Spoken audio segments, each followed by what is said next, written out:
오늘은 오히려 좋아라는 제목으로 하나님 말씀 전하겠습니다. 이 오히려 좋아라는 말을 들어보신 적이 있으십니까? 이 말은 우리가 흔히 쓰는 말입니다. 오히려 좋아라는 흔히 쓰는 말인데 이 말이 유행처럼 잠시 돌았던 적이 있습니다. 유튜버들이 이 방송을 하다가 자신이 원하는 대로 게임이면 게임, 또 자신이 진행하는 컨텐츠가 원하는 대로 진행되지 않을 때 갑자기 오히려 좋아라고 말하면서 상황이 안 좋지만 오히려 더 좋은 결과를 맞이할 거라고 약간 정신승리처럼 말하는 그런 내용입니다. 그런데 이 말이요, 꽤 좋습니다. 우리에게 적용해 보기가 되게 좋은데, 안 좋은 일이 발생했다 그러면 배에 힘을 주고 오히려 좋아라고 말하면 뭔가 한번 극복해 볼 수 있는 것 같은 느낌이 듭니다. 그래서 한번 연습해 보려고 하는데요, 이제 성도님들의 삶에 돌아가셔서 이걸 한번 해보셨으면 좋겠는데, 제가 상황을 드릴 테니까 오히려 좋아를 말해 보시는 겁니다. 만약에 여러분이 집에서 부침개를 뒤집다가 이 부침개가 사방으로 다 튀어버린 겁니다. 그러면 에이씨 이러실 겁니까? 아니죠. 어떻게 해야 되죠? 하나 둘 셋. 네, 맞아요. 오히려 좋아. 왜냐하면 다음 거 더 맛있게 부쳐 먹으면 되니까. 이렇게 하는 겁니다. 또 하나만 더 해보면 창문을 닫다가 방충망이 뚫려버린 겁니다. 그럼 어떻게 하실 거예요? 또 이번에도 에잇 이러실 거예요? 아니죠. 하나 둘 셋. 오히려 좋아. 왜 좋죠? 방충망이 뚫렸는데 새 걸로 더 촘촘하고 더 튼튼한 걸로 하면 되니까요. 제가 오늘 설교를 준비했는데 본문을 12절에서 19절로 잡았습니다. 근데 16절까지밖에 못 다뤘어요. 준비하면서 너무 내용이 길어져가지고. 그럼 어쩌죠? 오히려 좋아요. 왜냐하면 일찍 끝나니까 오히려 좋아요. 뭐든지 상황이 안 좋아도 오히려 좋아라고 말하면 정말 그렇게 되는 것 같아요. 그래서 이렇게 좋게 생각하는 건 정말 좋은 습관이고 좋은 태도인 것 같습니다. 그런데 이것만으로는 뭔가 부족하고 찜찜합니다.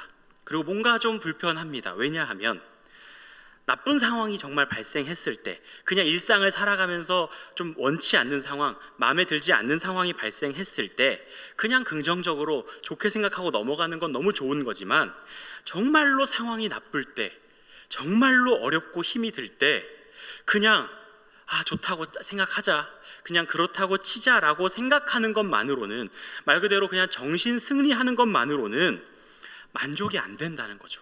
상황은 여전히 나쁜데, 상황은 여전히 안 좋은데 그냥 좋다고 치자 하는 것만으로는 우리는 만족할 수 없다는 겁니다. 우리에게 진짜 필요한 것은 나쁜 상황이지만 좋다고 생각하는 게 아니라 진짜 좋은 것, 진짜 행복, 진짜 기쁨이기 때문에 그렇습니다. 그래서 우리는 오히려 좋아라는 이런 말을, 습관을 가지고 일상생활을 살아가는 건 좋은 것이지만, 정말로 우리의 삶이 진짜 좋은지, 상황은 나쁘지만 좋다고 치는 삶이 아니라 정말 내 삶이 행복하고 내 삶이 정말 복된지, 그것을 한번 살펴봐야 합니다. 목표를 가지고 중요한 시험을 준비하는 학생들의 책상에는 흔히 붙어있는 말들이 있습니다. 대표적으로 no pain, no gain 해가지고 고통 없이는 얻는 것도 없다, 이런 얘기도 있고, 인내는 쓰고 열매는 달다. 이거는 전 세대를 아우르는 말인 것 같고요. 이런 것도 있습니다. 하버드에 써져 있던 말이라고, 제가 학생 때 유행했던 건데, 지금 자면 꿈을 꾸지만 지금 공부하면 꿈을 이룬다, 이런 말도 있고요. 그리고 이거는 정말로 전 세대뿐만 아니라 모두가 알고 있는 문구인데, 엄마가 보고 있다, 이런 것도 있습니다. 그래서 공부하는 학생들은 이렇게 목표를 정해놓고 지금 열심히 공부를 해서 앞으로 어떤 꿈을 이루고자 하는 목표를 가지고 열심히 노력을 합니다. 이 문구들의 핵심은 공통점이 있는데, 그게 뭐냐면 지금은 인내, 그리고 앞으로는 영광입니다. 지금 인내하면 앞으로 영광이나 어떤 열매를 얻을 수 있다는 것이죠. 이 문구들은 그대로 성경적인 내용과 연결이 됩니다.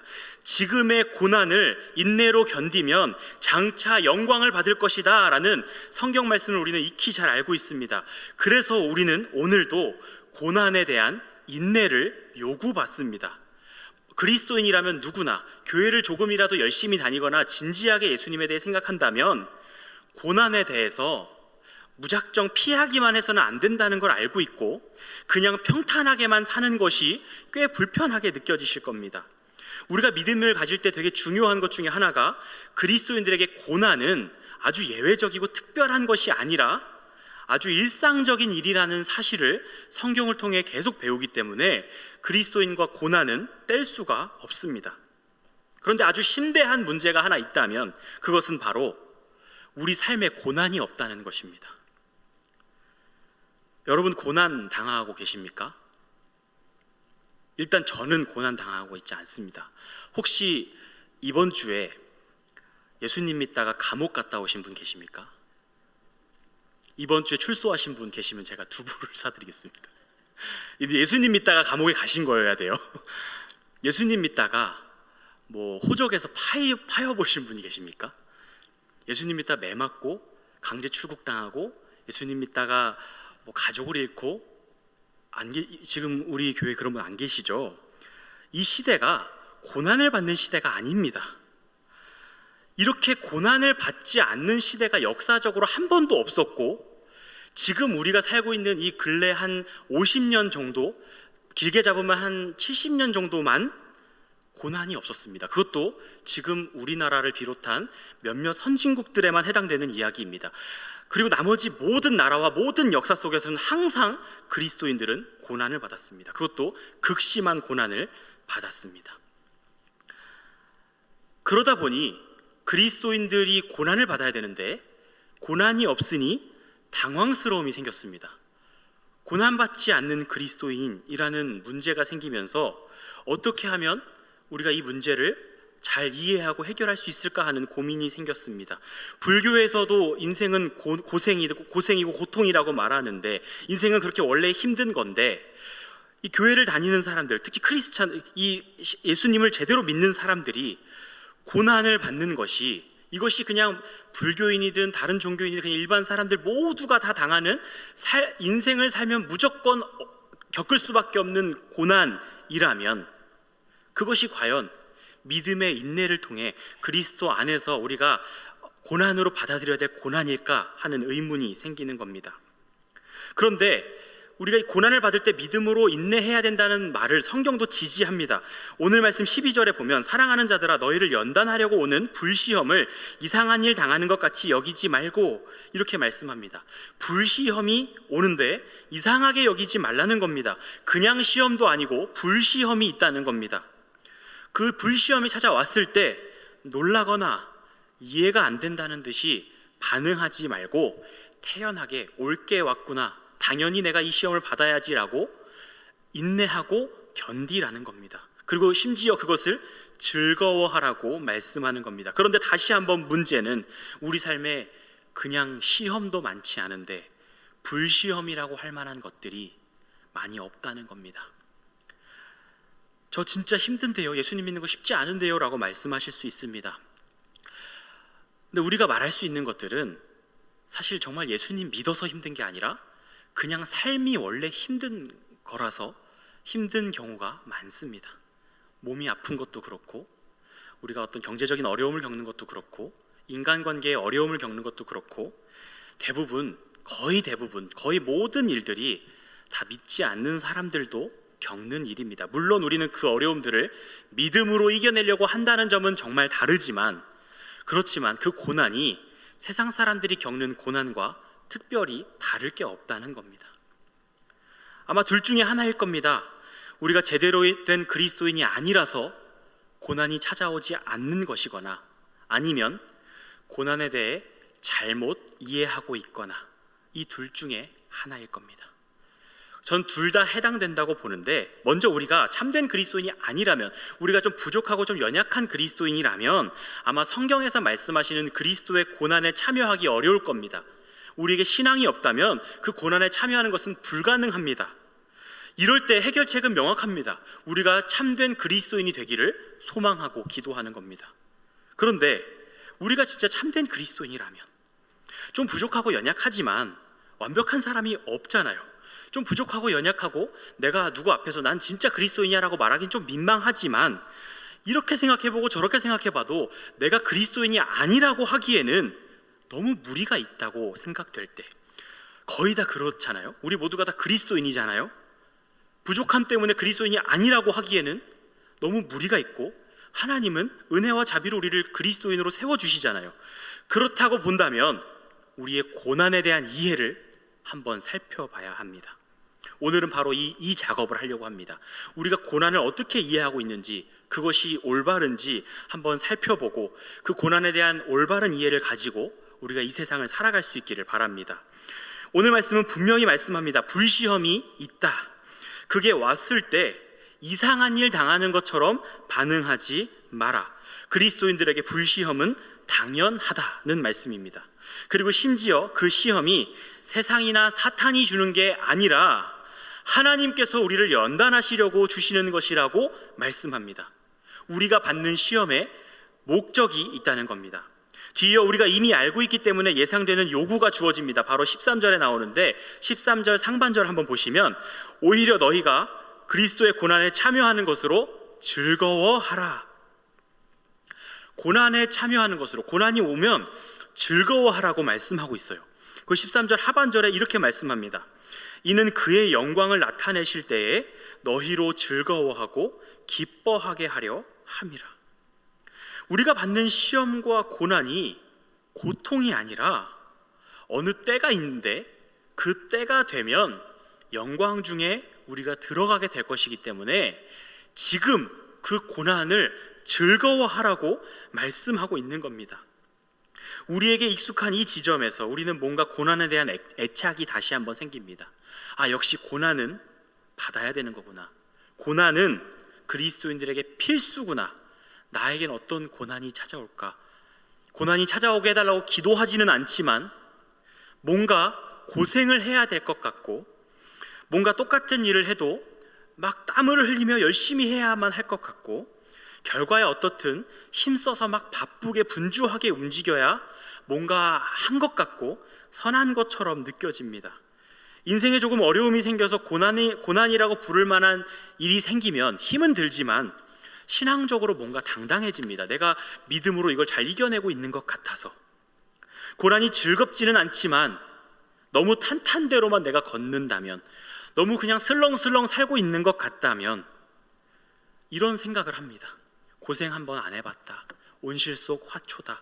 이렇게 고난은 은근히 긍정적으로, 그리고 평안함을 은근히 부정적으로, 서로 교제하고 말할 때는 평안하자고 말하지만 사실 정말 편안해지면 그것을 조금 부정적으로 여기기도 합니다.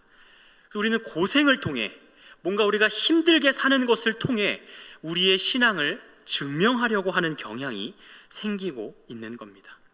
고난에 대한 이러한 인식은 왜곡된 인식입니다. 하나님의 목적은 우리가 고생하는 데 있지 않습니다. 성경을 조금 더 봅시다. 우리는 이미 우리가 알고 있는 개념으로 오늘 말씀을 볼 가능성이 높습니다. 고난, 그리스도인은 고난받아야 하고 그 고난을 인내로 잘 견뎌야 한다. 이런 생각으로 말씀을 보면 그냥 고난에 집중하기가 쉽습니다. 그런데 하나님의 넓으신 마음과 이 순결한 뜻은 우리가 고생하는 데 있지 않습니다. 성경은 고난 자체를 즐거운 일이고 좋은 것이라고 말하고 있지 않습니다. 성경은 분명히 고난 당할 때 즐거워하라고 말씀합니다. 고난 당할 때와 즐거워하는 것은 별개입니다. 고난이 좋은 것이므로, 고난은 선한 것이므로 그것 자체를 즐기고 좋아해라. 우리가 마치 찜질방에서 그 뜨거움을 즐기듯이 고난을 즐겨라, 이런 뜻이 아니라는 겁니다. 고난 당할 때가 있을 텐데 그때 즐거워하라는 겁니다. 고난이라도 즐거워할 수 있는 이유가 있는데 그것은 바로 고난 뒤에는 영광이 따라오기 때문이라는 것입니다. 이게 아주 중요한 개념입니다. 그리스도인의 고난에는 반드시 영광이 따라옵니다. 이게 한 세트입니다. 그래서 즐거워할 수 있는 겁니다. 고난이 세상 사람들이 다 받는 그냥 고난인데, 내가 그리스도인이니까 의미 부여해서 내가 몸이 아플 때, 내가 경제적으로 어려울 때, 내 삶에 힘든 일들이 찾아올 때 그냥 나에게 찾아온 모두에게 다른 각각 개별적인 그 고난을 말하는 게 아니라, 여기서 말씀하는 성경적인 고난은 바로 그리스도의 고난입니다. 나에게 찾아온 나는 질병, 나는 경제적 어려움, 나는 또 어떤 다른 어려움, 인간관계의 어려움, 나에겐 이게 고난이야가 아니라 모든 그리스도인이 같이 받아야 될 고난이 있는데, 참여해야 될 고난이 있는데, 그것이 바로 그리스도의 고난인 것입니다. 그리스도께서 받으셨던 고난, 거기에 참여하라는 것입니다. 그리스도의 고난은 어떤 고난이었습니까? 그리스도의 고난은 십자가에서 죽으시는 고난이었습니다. 그러나 그 고난은 필연적으로 영광을 가지고 오는 고난이었습니다. 예수님께서는 고난 중에 가장 극도의 고난인 죽음을 경험하시는데, 그 죽음은 일반적인 죽음과 달랐습니다. 하나님의 죽음이었고 또 하나님과의 단절이었습니다. 이 극심한 고난, 우리가 말로 표현할 수 없는 이 영원한 죽음, 그것을 겪으신 것이 그리스도의 고난입니다. 이 예수 그리스도의 고난은 그 어떤 말로도 표현할 수 없는 영원한 고난입니다. 그런데 그 고난과 비교할 수 없을 만큼 더 큰 영광을 예수님이 받으셨다고 성경은 말하고 있습니다. 그 고난이 엄청나게 컸지만, 그 고난을 감히 설명할 수 없을 만큼 강력했지만, 그 고난이 세 발의 피만큼 작아질 정도로 그 뒤의 영광이 엄청나게 컸다는 겁니다. 성경에서 말하는 고난은 바로 필연적인 영광을 수반하는 고난이고, 바로 그 그리스도의 고난에 우리를 참여시키는 겁니다. 다시 말해, 고난에 참여하라는 말, 고난을 즐기라는 말은 영광에 참여하라는 말입니다. 그 뒤에 따라올 영광이 있으니 그 영광을 받기 위하여 오라는 말씀인 것입니다. 이 고난과 영광의 크기를 비유로 말씀드리자면, 어떤 가게가 있다고 해봅시다. 이 가게에 1분 동안 줄을 서면 1,000조를 준다고 합니다. 그러면 줄을 안 설 사람이 없을 겁니다. 1분 서는 동안 힘들어할 사람이 없을 겁니다. 1분이 지루하고 힘들었어도 막 그 1분이 왜 이렇게 시간이 안 가나, 빨리 돈 받고 싶은데 라는 마음 때문에 초조했어도 그 1분을 슬픈 일이라고, 고생이었다고 말할 사람은 아무도 없을 겁니다. 아마 이게 소문이 퍼지면 온 세상 사람이 그 1분을 줄 서기 위해서 다 찾아올 것입니다. 이 정도의 차이입니다. 1분만 줄 서면 1,000조를 준다. 아니, 1,000조보다 더 많이 준다. 영원히 돈을 쏟아 부어주겠다라고 말할 만큼 이 세상에서의 그 어떠한 고난이 찾아온다 할지라도 그 이후에 연결될 영광은 이 고난이 보이지도 않을 만큼 크다는 것이 그리스도의 고난의 특징입니다. 예수 그리스도께서는 하나님 아버지의 작정에 따라 그 고난을 당하신 겁니다. 영광을 받기로 작정된 고난이었습니다. 하지만 예수 그리스도는 십자가에서 영원히 죽으셨고, 그것은 희망이 있는 죽음이 아니라 정말 죽음 그 자체였습니다. 완전히 죽으셨습니다. 하나님과 완전히 단절되셨습니다. 3일만 버티면 되니까 라고 생각할 수 있지만, 그 3일도 심지어 유대의 시간이라서 온전한 3일도 아닙니다. 이틀 정도 되는 시간입니다. 이틀만 버티면 부활할 텐데 뭐라고 생각할 수 있지만, 우리에게는 이틀처럼 느껴졌지만 예수님께는 영원한 죽음이었습니다. 하나님께로부터 영원히 단절되는 시간이었습니다. 그런데 하나님 아버지께서 그를 다시 살리셔서 영원한 영광의 자리에 올리신 것입니다. 예수 그리스도의 고난을 누가 감히 작다고 말할 수 있겠습니까? 그 십자가의 고통, 육체적인 고통만 생각해도 너무나 큰 고통인데, 그가 하나님께로부터 단절되고 버림받았을 때의 그 참혹함은 우리가 감히 말할 수 없을 겁니다. 그런데 그 엄청난 고통과 고난이 그가 받으신 부활의 영광에 비하면 아무것도 아니라는 것입니다. 그리고 이제는 그 고난에 우리를 초대하십니다. 이제 우리가 고난을 오해하지 않고 그날 우리가 받을 영광, 마지막 때 받을 그 영광을 바르게 이해하려면 이제 그 영광이 무엇인지를 알아야 합니다. 그리스도인은 그리스도가 받은 고난, 그가 받은 같은 고난에 참여해야 합니다. 그냥 내 인생이 고생했고 내 인생이 힘들었고 야곱이 그랬듯 요셉이 그랬듯 그냥 그 힘든 인생을 믿음으로 버텼다는 얘기를 하는 것이 아니라, 예수님이 받으신 그 고난에 우리가 참여하고 그 고난을 우리가 받지 않으면 아무 의미가 없습니다. 세상 사람들도 다 힘들게 삽니다. 다 지치고 힘들고 다 돈 벌고 먹고 살려면 힘듭니다. 다 땀 흘리고 피곤하게 살아갑니다. 그런데 그거는 그리스도의 고난이 아닙니다. 근데 우리가 그렇게 세상 사람들과 똑같은 고난을 받으면서 고생했고 힘들었고 믿음으로 이겼다라고 말한다면 그건 그리스도의 고난에 참여했다고 말할 수 없는 겁니다. 그래서 우리는 이 고난과 영광을 바르게 이해를 해야 하는데, 오늘 말씀 15절에 보니까 이런 말씀이 나옵니다. 너희 중에 누구든지 살인이나 도둑질이나 악행이나, 여기까지는 이해가 되죠. 이런 걸로 고난받으면 안 쳐준다는 겁니다. 그런데 남의 일을 간섭하는 자로 고난받지 말려니와라는 말이 나옵니다. 살인, 도둑질, 악행 저질러서 고난받으면 자기 자업자득이죠. 그런데 간섭하는 자로 고난받지 말려니와는 무슨 뜻일까 생각을 해보면, 사도행전 16장에 이 내용을 좀 설명해 주는 내용이 나오는데, 사도행전 16장에 이런 말씀이 나옵니다. 바울과 실라가 빌립보에 갔습니다. 그랬는데 거기서 이제 점치는 이 귀신 들린 여종을 만납니다. 근데 이 여종이 이 주인에게 아주 큰 이익을 가져다 줬어요. 점을 치니까, 그리고 귀신 들려서 점을 치니까 아주 용한 거예요. 그래서 사람들이 막 맨날 점 보러 오고 점 치러 오고 이래가지고 돈을 많이 벌었습니다. 그런데 이 바울이 빌립보에 도착하고 나서부터는 이 여종이 자꾸 바울을 졸졸졸 쫓아다닙니다. 이 좀 삶이 이상한 방향으로 바뀌었어요. 바울을 스토킹하는 삶을 살기 시작합니다. 그러면서 말을 하는데, 무슨 말을 하냐면 이 말이 되게 이상합니다. 이 여종이, 귀신 들린 여종이 바울 일행에게 하는 말입니다. 이 사람들은 지극히 높은 하나님의 종으로서 구원의 길을 너희에게 전하는 자라 라는 말을 계속하면서 쫓아다니는 거예요. 몇 날 며칠을 계속 쫓아다닙니다. 바울이 참다 너무 괴로워서 한마디 합니다. 예수 그리스도의 이름으로 내가 내게 명하노니 그에게서 나오라. 그러니까 나와버렸어요, 귀신이.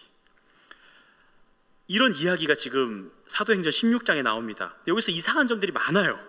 일단 사도 바울이 왜 그 귀신 들린 여종을 며칠 동안 참아줬냐는 부분인데, 그것은 사도 바울의 선교 전략 때문에 그렇습니다. 사도 바울은 빌립보 지역에 복음 한번 전하고 한 사람 살리고 끝낼 게 아니었습니다. 사도 바울의 꿈은 땅끝까지 복음 전하는 것이었고, 유럽과 아시아와 할 수 있다면 온 땅에 복음을 전하는 게 그의 목표였습니다.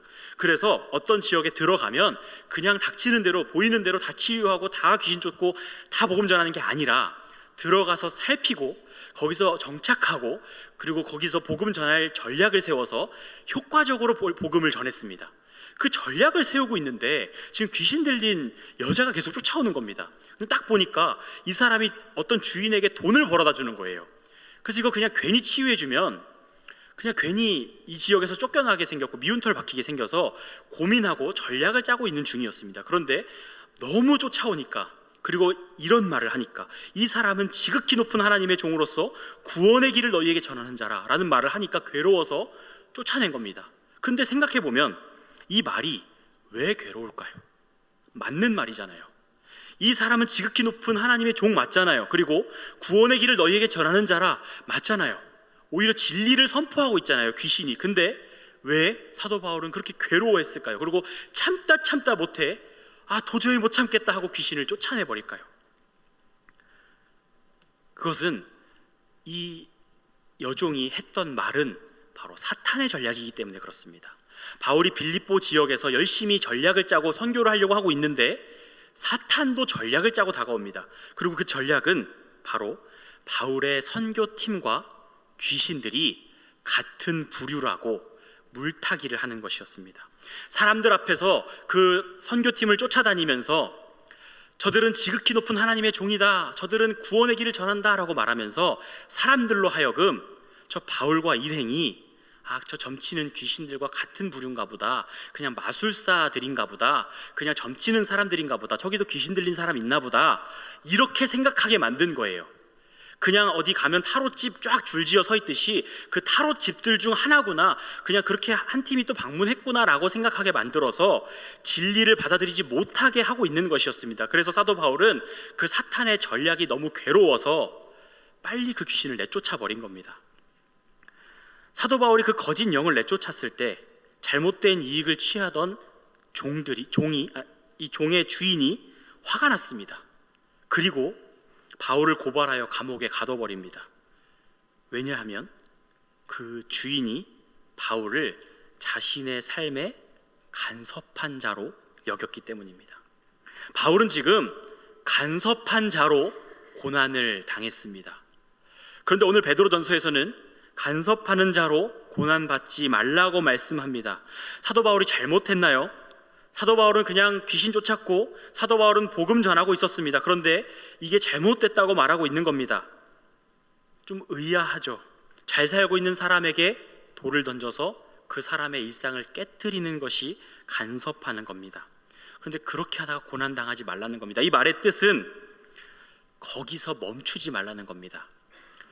한두 번 그냥 혈기에 말하고 한두 번 혈기에 복음 전하고 안 되면 후퇴하는 식의, 그냥 감옥에 갇히고 매맞으면 포기하는 식의 그런 식의 고난은 고난으로 쳐주지 않는다는 겁니다. 그렇게 고난을 당하면 끝까지 계속 복음을 전하라는 겁니다. 사도 바울은 그렇게 감옥에 갇혀서 신라와 함께 그들을 욕한 것이 아니라 찬송을 부릅니다. 그리고 감옥문이 열립니다. 그리고 감옥문이 열려서 간수들이 스스로 죽으려고 할 때 이 사도 바울은 그들을 죽지 못하게 하고 그들에게 또 복음을 전합니다. 그리고 스스로 감옥 안에 들어오고 다음날 재판을 받습니다. 그리고 그 자리에서 내가 로마 시민임을 밝히며 나는 로마 시민이다 라고 밝히며 로마를 향하여 또다시 복음 전파를 하러 갑니다. 간섭하는 자는 혈기로 한두 번 옳은 말을 하는 자들입니다. 그리고 제풀에 꺾이고 포기하는 자들입니다. 하지만 그리스도의 고난에 참여하는 자는 멈추지 않습니다. 또 복음입니다. 또다시 복음을 전합니다. 잘 되든 안 되든 상관없습니다. 감옥에 갇히든 환영을 받든 상관없습니다. 끝까지 복음을 전합니다. 매듭을 짓습니다. 왜냐하면 그 끝에 영광이 있음을 알기 때문입니다. 예수 그리스도의 고난, 그리고 그 후에 모든 그리스도인들이 받아야 할 같은 고난, 베드로, 바나바, 바울, 실라, 마가, 누가, 수많은 성도들, 그리고 오늘날 우리 모든 그리스도인이 받아야 할 고난은 고생스러운 인생을 사는 것이 아니라 어디에 설 것인가 하는 문제입니다. 어떻게 수많은 그리스도인들이 고난을 영광으로 여기고 즐거워할 수 있었을까? 그들은 정말 고난이 즐거웠을까? 고난을 즐기는 그런 사람들이었던 걸까? 그게 아닙니다. 그들이 서 있었던 곳이 있었습니다. 그리스도인이라면 모두가 당연히 서 있어야 할 위치가 있는데 그것은 바로 성령이 임하시는 곳입니다. 그리스도의 고난에 참여한다고 말할 때 그리스도가 받은 고난과 같은 고난을 받아야 된다고 말할 때 그 말의 다른 말은 그리스도에게 임한 것과 같은 영을 받아야 합니다. 바울은 성령의 충만 없이 복음을 전하지 못합니다. 옥문 열지 못합니다. 옥문이 열린다 할지라도 스스로 다시 그 감옥으로 들어갈 수 없습니다. 그렇게 박해를 받으면서도 또다시 복음 전할 수 없습니다. 바울의 복음 전파의 원동력은 오직 성령 충만이었습니다. 초대교회의 고난 속에서 초대교회의 수장이었던 베드로가 수도 없이 감옥에 갇히고 기적을 통해 풀려나서 또다시 교회 공동체로 가서 복음을 나누고 전파할 수 있었던 원동력은 오직 성령 충만이었습니다. 그들이 받은 성령은 그리스도 위에 임했던 성령과 같은 성령이었습니다. 비슷하거나 닮은 비슷한 성질의 어떤 영이 아니라 예수 그리스도 위에 임했던 그 성령이 그 뒤에 오는 그리스도인들에게 똑같이 임하는 겁니다. 그 말은 예수 그리스도를 믿는 그리스도인들은 예수 그리스도와 같은 고난에 참여하고 더 나아가 같은 영광에 들어가게 된다는 뜻입니다. 예수 그리스도에게 임하셔서 온전히 하나님 말씀을 성취하시고 십자가에서 죽으시고 부활하심으로 하나님의 말씀을 다 이루시고 온전한 성령 충만이 무엇인지를 보여주신 예수님, 그 예수 그리스도께 임하신 바로 그 성령이 그리스도인들에게도 임한다는 것입니다. 언제 임하냐면 바로 우리가 그 자리에 설 때, 예수 그리스도가 고난받는 그 자리에 설 때 우리는 고난을 받을 거라고 생각했지만 우리가 받는 것은 성령입니다. 그리고 성령 충만하여 살아간 끝에 우리가 받는 것은 고난이 아니라 영광입니다. 오늘 말씀 14절에 너희가 그리스도의 이름으로 치욕을 당하면 복 있는 자로다. 영광의 영 곧 하나님의 영이 너희 위에 계심이라. 예수 그리스도의 고난에 참여하는 것, 예수 그리스도의 이름으로 치욕을 당하는 것, 그것은 영광의 영 곧 하나님의 영, 성령이 우리 위에 계시다는 말씀입니다. 우리가 고난 받는다는 것은 성령 받았다는 말과 같은 말입니다. 이 세상이 죄로 물들어서 성령 받은 자들이 살아갈 때 대체로 많이 고난을 받기 때문에 어렵게 살아가고 그 고난을 믿음으로 이겨내야 될 상황들이 많이 찾아옵니다. 하지만 고난 그 자체가 중요한 것이 아니라 그리스도인에게 주어지는 것은 성령이고 그 성령을 따라 살아가는 것, 성령이 나에게 임한 것을 우리는 이상히 여기지 말아야 하는 것입니다. 그리스도인에게 당연한 것은 고난받는 것이 아니라 성령을 받는 것입니다. 그리스도인이 받을 불시험은 예수 그리스도께 임한 성령의 불이 우리에게도 임하는 것입니다. 하나님은 택하신 하나님의 백성을 반드시 하나님 나라에 합당하도록 만드십니다. 그 과정은 우리가 열심히 고난을 찾아다니고 열심히 고생하고 일단 땀부터 흘리고 본다고 되는 것이 아니라 우리가 성령 충만을 받을 때 이루어지는 것입니다.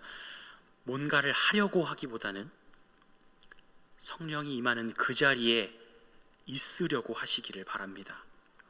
고난이라는 단어를 내 삶에 만들어내려고 하기보다는 예수님이 서셨던 그 자리에 나도 서 있기를 소원하시기를 바랍니다. 예수님이 서셨던 그 자리, 십자가였지만 어느새 부활이 된 그 자리, 고난이었지만 어느새 영광이 된 자리, 죽음이었지만 어느새 생명이 된 그 자리에 나도 서 있어야 합니다. 그 자리에 서면 그 자리의 이름이 고난인 것 같았는데 그 자리에 내가 서는 순간 거기에 성령이 임하고 거기엔 영광이 찾아오는 것입니다. 말씀을 맺으려고 합니다. 저희 집에 되게 예쁜 화분들이 많습니다. 그 중에서 제가 좋아하는 화분이 하나 있는데 제가 목사 안수를 받을 때 저희 누나가 선물해 준 해피트리입니다. 그 해피트리를 좀 잘 키워보려고 이 토분에 옮겨 심었습니다. 그런데 이 토분에 물을 주려고 하다 보니까 갑자기 좀 참 이상하다 이런 생각이 들었습니다. 왜 이상했냐면 화분 속에 있는 흙도 흙이고 토분도 흙인데 물을 막 뿌려서 주는데 흙은 막 흩어지고 물을 배수시키는데 이 토분은 어떻게 이렇게 물이 묻어도 단단할까 하는 좀 어리석은 생각을 하게 됐습니다. 우리가 다 알듯이 토분이 단단한 이유는 여러 번 뜨거운 불에 구워졌기 때문입니다. 불에 들어갔다 나올 때마다 단단해지고 또 단단해진 토분은 흙임에도 불구하고 다른 흙을 담을 수 있는 화분이 됩니다. 왜 같은 흙인데 어떤 흙은 담겨야만 하고 어떤 흙은 담을 수 있을까 하는 생각을 하게 되었습니다. 사랑하는 성도 여러분, 오늘 우리에게 오는 불시험이라고 부르는 고난은 고통이나 고생이나 내 인생의 어려움이 아닙니다. 내 인생에 찾아오는 이 불시험은 하나님께서 나의 인생을 다루시는 방식이고 성령의 임재하심이며 성령의 내주하심이고 이 불시험은 이 속에 들어가 보면 시험이나 고난, 어려움, 고되고 지치고 피곤함이 아니라 연단이며 구원이며 참여이며 영광입니다. 고난이 찾아왔을 때 우리가 슬퍼하지 않고 오히려 좋아하면서 진짜로 즐거워할 수 있는 이유는 그 고난은 고난이 아니라 영광이기 때문입니다.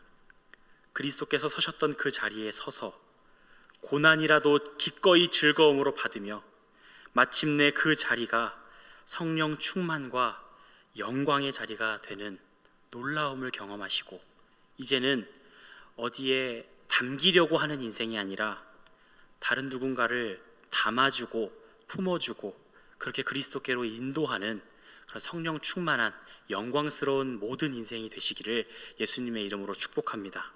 기도하겠습니다.